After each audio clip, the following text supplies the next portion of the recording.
বুদ্ধিমান হাঁস আর বোকা শিয়াল।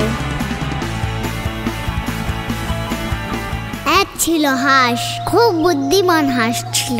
নদীর ধারে থাকতো, সারাদিন কাক কাক করে থাকতো আর মাছ ধরত। একদিন এক শিয়াল এসে বলল, হাঁস ভাই, তুমি এত মজা করে কাক কাক করো যে আমার তো জিভে জল চলে আসে। হাঁস বলল, ওহ, তাহলে তোমার জন্য একটা গান গাই।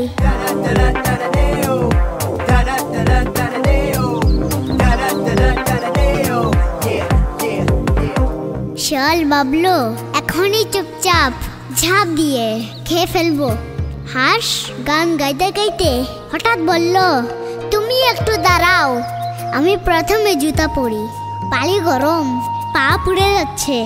শিয়াল হেসে বলল, হা হা হা, হাঁস আবার জুতো পরে নাকি? হাঁস বলল, না ভাই, আমি শুধু দৌড়াবো যাতে তুমি ধরতে না পারো। এই বলে হাঁস জুড়ে কাক কাক কাক করে পায়রা জাপ দিয়ে দিল। শিয়াল দাঁড়িয়ে দাঁড়িয়ে বলল, এই হাঁসেরা সবসময় বড় চালাক।